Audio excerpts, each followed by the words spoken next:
दोस्तों, ब्रेक के बाद आप सभी का स्वागत है हमारे कार्यक्रम में जिसका नाम है आरोग्यम। आज के एपिसोड में हम चर्चा कर रहे हैं माइग्रेन की समस्या के बारे में। तो चलिए चर्चा को आगे बढ़ाते हैं। Doctor welcome back. मैंने ब्रेक पर जाने से पहले आपसे पूछा था कि आयुर्वेद में माइग्रेन का वर्णन किस तरह से किया गया है। माइग्रेन अगर हम लोग देखते हैं तो आयुर्वेद में एक है जिसे कहा जाता है शंखक, दूसरी तरफ है अर्धावभेदक। ये दो बीमारियां माइग्रेन से हम लोग कह सकते हैं कि नजदीक वाली आयुर्वेद की वर्णित बीमारियां हैं। इसके साथ में हम लोग देखते हैं कि इसे ठीक करने के लिए अगर देखेंगे तो आयुर्वेद में बहुत ऐसे उपाय हैं कि जो हमें सामने से जो लगता है कि ये क्या कर रहे हैं, लेकिन इसका फायदा बहुत होता है। या तो आपको जब माइग्रेन का अटैक है जो 4-4, 5-5 दिन तक चलता है, उससे अगर कम समय में कंट्रोल करना है तो उस वक्त भी आयुर्वेद को कहा गया है कि आयुर्वेद बहुत स्लो होता है जी। लेकिन बहुत तुरंत असर देने वाली भी कुछ ऐसी चिकित्सा पद्धति है कि जो आयुर्वेद में है। दूसरी तरफ है आयुर्वेद को कहा जाता है कि रूट कॉज रिमूवल, यानी जिस भी चीज को है उसे ठीक करना है तो आयुर्वेद को इस्तेमाल होता है। तो ऐसी भी उपाय है कि जिससे माइग्रेन जिसको हो गया उसको बार बार होने वाली समस्या से उसे निकाला जा सकता है। जी। आयुर्वेद में ऐसे वर्णन है कि कीचड़ में फंसे हुए किसी को आप अगर बाहर निकालते हो तो उससे ज्यादा पुण्य कुछ नहीं है। तो ऐसे बीमारी के कीचड़ से निकालने के लिए आयुर्वेद में जो पंचकर्म है उनका इस्तेमाल करेंगे तो उसे बार बार होने वाली माइग्रेन दूर कर सकते हैं। दूसरी तरफ है कि आपको खाने पीने के लिए जैसे जो भी चीजें लेते हैं तो उसमें थोड़ा सा फर्क करते हैं। थोड़ा सा हल्का खा लेते हैं, खाने के बाद में गर्म पानी पीना शुरू करते हैं, तो उससे भी आपको इसमें से अच्छी तरीके से ठीक कर सकते हैं। आयुर्वेद सूर्यावर्त, अर्धावेदक, शंखक, ये सब चीजें जो भी है जो सरदर्द के साथ में जोड़ता है, उसमें एक चीज ऐसे बताइए कि अगर किसी को माइग्रेन की समस्या है और उसका थोड़ा सा आप रक्त मोक्षण यानी खून निकाल लेते हो 150 से 200 ml तक, तो उसका माइग्रेन का जो अटैक है उसे आप रोक सकते हो। जैसे ऑरा हमने कहा, माइग्रेन का ऑरा आता है, यानी पहले आपको पता चलता है कि मुझे होने वाला है, उसी वक्त अगर आपने खून निकाल लिया तो उसके आगे चल के माइग्रेन का उसको अटैक आने की संभावना है उसे कम कर सकते हैं। पर ये किस तरह से पॉसिबल हो सकता है सर? जैसे ये सब चीजें हम लोग देखते हैं कि सर में प्रेशर बढ़ने की वजह से ये चीज होती है। तो यहाँ पे अगर आपने खून निकाल लिया तो उससे सर के ऊपर जो प्रेशर आने वाला है उसे भी आप कम कर सकते हो और उसकी वजह से माइग्रेन का अटैक होने से पहले आप उसे रोक सकते हो। अच्छा। दूसरी तरफ है अगर किसी को हो गया तो आयुर्वेद में अग्निकर्म वर्णित है। अग्निकर्म का मतलब है कि हीट एप्लीकेशन। तो एक नई विधि इसमें हमने खोजी है कि जिसे विद्याग्नि कहते हैं। तो इससे आप सर में जहां पे दर्द है उस एरिया में अगर आपने विद्याग्नि प्रोसेस कर दी तो उससे उसका जो भी विद्याग्नि करने के बाद अटैक है उसे आप रोक सकते हो। यानी जिसको सर में दर्द हो रहा है उसे तुरंत कम करना है। अच्छा। तो उसे आप कर सकते हो। ऐसे अभी पेशेंट्स जो आते हैं तो वो सवेरे रात को कभी भी उनको दर्द है तो आ जाते हैं। तो ऐसे ही एक अभी पीछे पेशेंट आए थे, क्लिनिक बंद करने का समय था, तो अभी क्या करना है, तो उस वक्त तो आए थे तो उनको हमने ये विद्याग्नि की विधि जब की तो उससे उनका सर का दर्द उसी वक्त रुक गया। उन्होंने बोला कि अरे कुछ चमत्कार है। मैंने बोला ये आयुर्वेद है। तो उससे उसका जो भी अटैक आया था उसे हमने रोक दिया। तो एक तरफ है कि अटैक आने से पहले रोको या फिर अटैक आने के बाद रोको, तो ये दोनों में आयुर्वेद बहुत काम करता है। जी डॉक्टर, आपके पास तो ऐसे बहुत सारे केसेस आते होंगे माइग्रेन के, तो आप उनमें से कुछ केस स्टडीज हमारे दर्शकों के साथ अगर साझा करना चाहें। जरूर। इसमें अलग अलग तरीके के पेशेंट्स होते हैं कि जिसको 4-4, 5-5 दिन तक सर में दर्द चलता रहता है। मासिक धर्म के साथ में जुड़ी हुई समस्या स्त्रियों में देखी जाती है। तो कुछ ऐसे पेशेंट्स को हमने एक तरफ है कि तुरंत कम करना, ये तो बात कर सकते हैं, लेकिन किसी को होने नहीं देना है, यानी प्रिवेंट करना है। तो उसके लिए आयुर्वेद में विरेचन विधि जो बताया गया है, सर्द के दर्द को आयुर्वेद ने पित्त के साथ में भी जोड़ा है। तो ये पित्त अगर बढ़ने को रोकना है तो विरेचन, तो इसे हमने वो पेशेंट के लिए महीने में 2 या 3 बार उसको विरेचन विधि बताई और उसको घर पे करने के लिए बोल दिया। तो जैसे उसने वो किया तो 6 महीने के अंदर उसका जो माइग्रेन कम हो गया।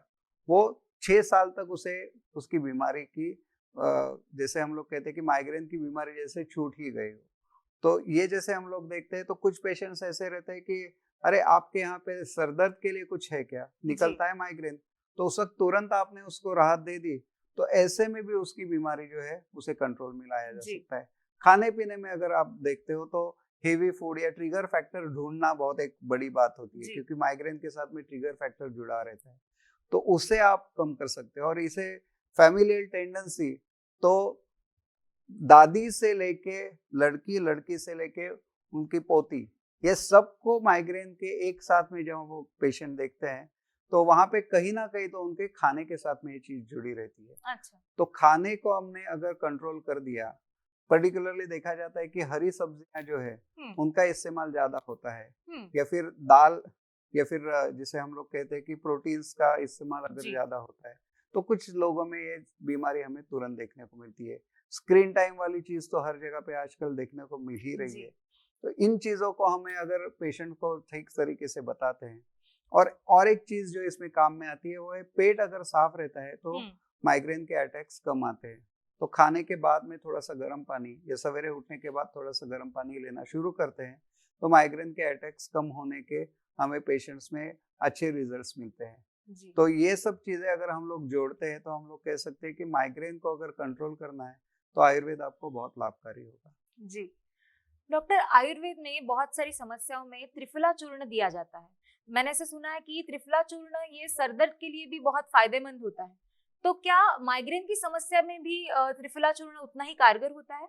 जैसे हम अभी देख रहे हैं कि पेट साफ रखना, ये तो एक सादा हम लोग उदाहरण दे सकते हैं कि त्रिफला गर्म पानी के साथ अगर आप लेते हो तो उससे पेट साफ रहने के लिए भी मदद होती है, लेकिन उसके साथ में वो ब्लड प्यूरिफाई करने के लिए भी अच्छा है। उसके साथ में इसी को अगर आपने सूंघने के लिए दे दिया तो उससे भी नाक से छींके और ये आके थोड़ा सा सर में दर्द जो है वो कम होने के लिए मदद होती है। तीसरा है कि इसी को आप लेप के तरीके से भी इस्तेमाल कर सकते हो। सर पे अगर लेप लगाना है कि जिससे थोड़ा सा हल्का हो जाएगा तो वहां पे भी त्रिफला आप यूज कर सकते हो। तो ये नस्य हो या फिर लेप हो या फिर पेट साफ रखना हो, या इसी को घी के साथ में अगर लेते हैं तो सिस्टम प्यूरिफायर और क्लींजर भी है। तो ये सब चीजों को अगर करना है तो आप त्रिफला जरूर इस्तेमाल कर सकते हो।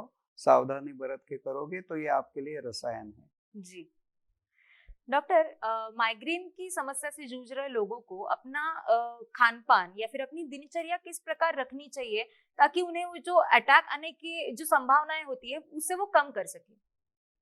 जैसे सादा आहार, सात्विक आहार तो आजकल हम जानते हैं, तो सादा आहार यानी जो भी खाने के बाद में, ऐसे कहा जाता है कि आपने अभी खा लिया और 2 घंटे बाद आपको किसी ने बोल दिया कि चलो हमें कहीं पे जाके दावत में जाना है, तो आप फिर से खा सकते हो।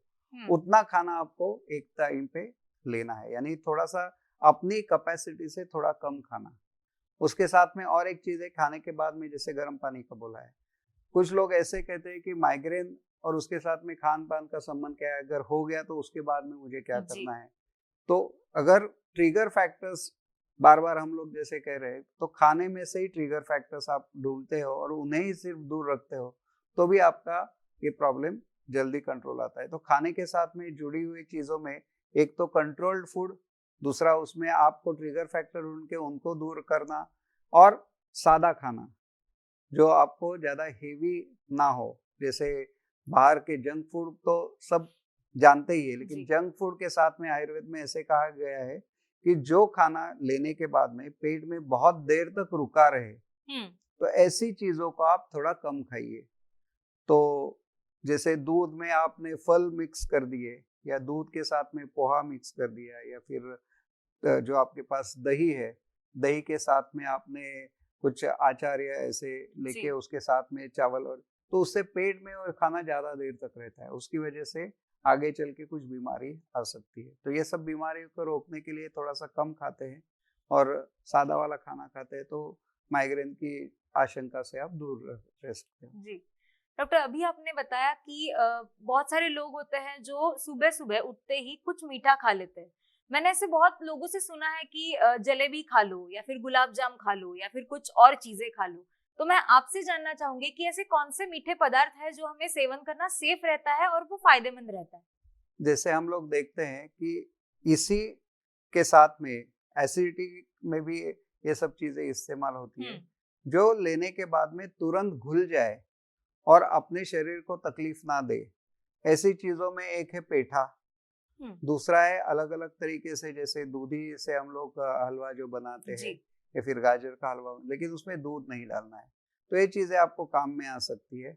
उसके साथ में जैसे हम लोग हमेशा देखते हैं गुलकंद है, कोई गुलकंद भी, लेकिन इसके साथ में ये भी देखना है कि किसी को वहाँ पे मधुमेह या डायबिटीज नहीं हो, तो उनको ये सब चीजें लेते वक्त डॉक्टर से सलाह लेते हैं, तो काम में जरूर आता है। सबसे सेफ है कि आप अगर सवेरे गर्म पानी ले लेते हो और उसके साथ में थोड़ा सा, जैसे त्रिफला का हमने अभी वर्णन देखा, तो थोड़ा सा त्रिफला चूर्ण है, या फिर 1 चम्मच शहद है, या फिर कुछ लोग उसके साथ में अगर पेट साफ रखने के लिए लेना चाहते हैं तो हरड़े का चूर्ण है। ये सब चीजें अगर सवेरे ले लेते हैं, और फिर हम लोग कहते हैं इसके साथ में अगर आपको रसायन का लाभ लेना है कि जो बार बार चीजें होने, तो च्यवनप्राश लेना है। तो गर्म पानी के साथ में 1 चम्मच च्यवनप्राश भी ले लिया और उसके साथ में 1 घंटे पर आपने कुछ नहीं खाया, तो वो भी बहुत काम की चीज है। तो मॉर्निंग में मीठा कुछ लेना है तो हम लोग कह सकते हैं सेफली आप च्यवनप्राश ले लो। जी डॉक्टर, मैं आपसे ये पूछना चाहूंगी कि क्या आयुर्वेद की मदद से ये जो माइग्रेन की समस्या है वो हम जड़ से खत्म कर सकते हैं? हर चीज का कुछ इलाज जैसे होता है, वैसे हर चीज को रोकने के लिए भी कुछ चीजें जरूरत है। तो आयुर्वेद के जो सिद्धांत है उसमें खाने पीने के सिद्धांत है, या फिर हमने जैसे यहाँ पे होने के बाद क्या करना है, तुरंत क्या कर सकते हैं देखा, तो इन सबको अगर देखते हैं तो हम कह सकते हैं कि हाँ, माइग्रेन के ऊपर आप विजय प्राप्त कर सकते हो आयुर्वेद के माध्यम से। जी डॉक्टर, और एक बात थी कि मेरी एक दोस्त थी जिसे माइग्रेन के अटैक्स बहुत आते थे, तो उसकी तकलीफ मुझसे देखी नहीं जाती थी। तो मैं आपसे ये पूछना चाहूंगी कि जब भी किसी व्यक्ति को अगर माइग्रेन का अटैक आ रहा है तो हम तुरंत ऐसी कौन सी चीजें कर सकते हैं जिससे उस अटैक की तीव्रता को हम कंट्रोल कर सकते हैं या फिर कम कर सकते हैं? बहुत अच्छा प्रश्न है कि इसमें हम लोगों को कुछ एक्शन कि जो डॉक्टर के बगैर भी आप ले सकते हो। तो उसमें एक सबसे आसान तरीका ये है कि जो प्रेशर पॉइंट्स है, जैसे हमने यहाँ पे देखा, यहाँ पे आप खुद देखोगे छोटा सा एक गड्ढा लगेगा, तो यहाँ पे आप अंगूठे से दबा के रखो। फिर एक है कि यहाँ पे ऊपर दबा के रखो, यहाँ पे और यहाँ पे। यहाँ पे अगर आपने ऐसे दबा के रखा कुछ देर के लिए, जैसे आप देख रहे हो, ये कुछ देर के लिए अगर आप दबा के रखोगे तो इससे आप ट्रिगर पॉइंट्स जो भी है जिससे माइग्रेन होती है, तो उसको दबाने के बाद में 1 मिनट तक आप दबा के रखोगे तो उसकी तीव्रता जो है वो कम हो जाती है। अंदर से अगर कुछ स्राव और ये सब नाक से बहने हैं तो वो बह जाते हैं। उसके साथ में ये प्रेशर थोड़ा सा और एक तरीके से काम करता है कि डाइवर्जन ऑफ माइंड, अपने पेन जो है वो पेन महसूस होने का जो भी शरीर का उसको रिप्रेजेंट करने का तरीका है, तो आपने एयर स्टिमुलस दे दिया और शरीर को बताया कि अरे यहाँ पे भी दर्द हो रहा है, तो शरीर का डाइवर्जन हो जाता है और उसकी वजह से आपकी जो बीमारी है उससे आपका इंटेंसिटी थोड़ा सा आप कम कर सकते हो। ये सिंपल सी चीज है। उसके साथ में और एक चीज भी कर सकते हो कि कान के ऊपर यहाँ पे ये जो पॉइंट है यहाँ पे भी आप दबा के रख सकते हो। अगर जैसे माइग्रेन में एक ही तरफ ज्यादा दर्द होता है, लेकिन ये आपको करना है दोनों तरफ, और यहाँ के जो पॉइंट्स है उससे भी ज्यादा ये पॉइंट्स और ये पॉइंट्स ज्यादा इंपॉर्टेंट है। तो ये अगर आप करते हो तो आपका माइग्रेन का अटैक है तो उस वक्त उनको कंट्रोल करने के लिए आप थोड़ा सा मदद कर सकते हो। और कुछ लोग इसमें ऐसे भी बोलते हैं कि सर पटकने की इच्छा होती है जी। तो सर पटकने की इच्छा का मतलब क्या है कि शरीर को कहीं से आपने डाइवर्जन करने के लिए प्रेशर कर दिया तो उससे वो दर्द थोड़ा सा कम हो जाता है। उसे थोड़ा सा अंधेरी रूम में जहाँ पे लाइट ज्यादा नहीं हो, ऐसी जगह पे जहाँ पे आवाज कम है, ऐसी जगह पे बैठने के लिए बोल दिया तो उससे भी फायदा होता है। उसके साथ में दवाइयाँ तो डॉक्टर की सलाह से लेनी है, लेकिन आपके घर में ऐसी कुछ चीजें हैं जो आप दे सकते हो उसे, तो उसमें से एक है इलायची। तो उसे इलायची अगर आप चबा के खाने के लिए बोल देते हो तो चबा के खाने की वजह से भी वो माइग्रेन का अटैक थोड़ा सा कम हो सकता है। जी डॉक्टर, मेरे ख्याल से आपने जो बातें बताई उन चीजों का अगर हम ध्यान रखें तो हम जरूर माइग्रेन की समस्या को कम कर सकते हैं या फिर कंट्रोल कर सकते हैं। आपने इतनी अच्छी जानकारी दी, आप यहाँ पर आए, आपने अपना कीमती समय निकाला, इसीलिए आपका बहुत बहुत शुक्रिया।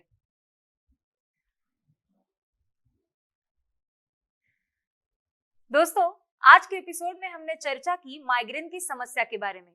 मुझे यकीन है कि डॉक्टर उदय कुलकर्णी जी ने जो बातें बताई उनका अगर हम ध्यान रखें तो हम माइग्रेन की समस्या से जरूर राहत पा सकते हैं। ऐसे ही नए विषयों को लेकर हम मिलेंगे आरोग्यम के अगले एपिसोड में। अब अपनी होस्ट और दोस्त कल्पिता को इजाजत दीजिए और अपना ख्याल रखिए।